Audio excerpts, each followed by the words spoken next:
अंधकासुर पुराणों में वर्णित एक दैत्य था जो वास्तव में भगवान शिव और भगवती माता पार्वती का पुत्र था। लेकिन उसे हिरण्याक्ष नामक राक्षस ने पाला था। वही हिरण्याक्ष जिसका वध भगवान विष्णु ने वराह अवतार लेकर किया था। वैसे अंधक नामक असुर का जन्म शिव जी और पार्वती जी की लीला ही थी। तो एक बार भगवान शिव आराम से बैठे हुए थे। उसी समय वहां उनकी पत्नी यानी देवी पार्वती आई। माता का मन उस समय मस्ती मजाक का था। उन्होंने पीछे से आकर अपने हाथों से शिव जी की आंखें ढक लीं। तो पार्वती के ऐसा करने से चारों ओर अंधकार हो गया, क्योंकि सारा संसार शिव जी में समाया है। वे तो विश्वनाथ हैं, सारा ब्रह्मांड शिव में ही समा है। इसलिए उस अंधकार को हटाने के लिए शंकर जी ने अपनी तीसरी आंख खोली, जिससे चारों ओर फिर से प्रकाश हो गया। लेकिन उनकी तीसरी नेत्र से इतनी भीषण ऊर्जा उत्पन्न हुई कि शिव जी को पसीना आ गया और पसीने की एक बूंद जमीन पर गिर गई। भगवान शिव शंकर और भगवती माँ पार्वती के इस संयोग से एक पुत्र उत्पन्न हुआ। उस पसीने की बूंद से एक बच्चा पैदा हुआ, और क्योंकि शिव जी की दोनों आंखें बंद थी, इसलिए बच्चा अंधा पैदा हुआ।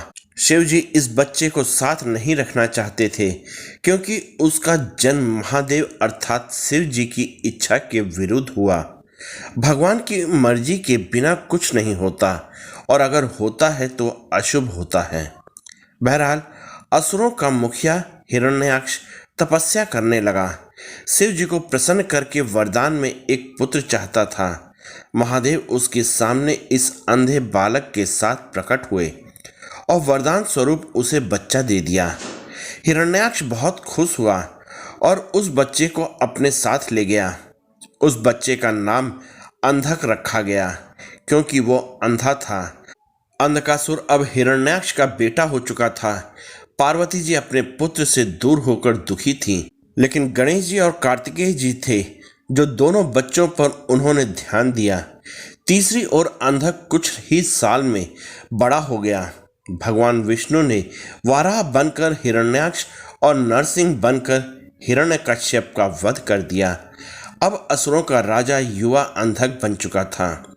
अन्य राक्षसों की तरह अहंकारी था, क्योंकि भले ही शिव जी और पार्वती जी का बेटा हो, लेकिन उसे पाला तो राक्षस ने था। अब राजा बनने के बाद अंधक विवाह करना चाहता था। उसने अपने असुर सैनिकों को एक सुंदर स्त्री ढूंढ कर लाने को कहा। असुर सबसे सुंदर स्त्री का पता लगाने निकले। जब वे सब कैलाश पर्वत के पास से होकर गुजर रहे थे, तब उन्हें माता पार्वती वहां उन्हें दिखी, जो साक्षात त्रिपुर सुंदरी थीं।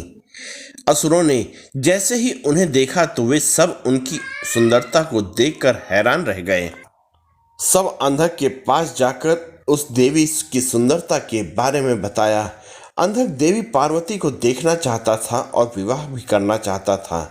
उसने असुरों को फिर से कैलाश भेजा, लेकिन महादेव ने असुरों की फालतू बात को महत्व नहीं दिया और असुरों को खाली हाथ लौटना पड़ा। अंधक को अत्यंत क्रोध आया। उसने तपस्या करके ब्रह्मा जी को प्रसन्न किया।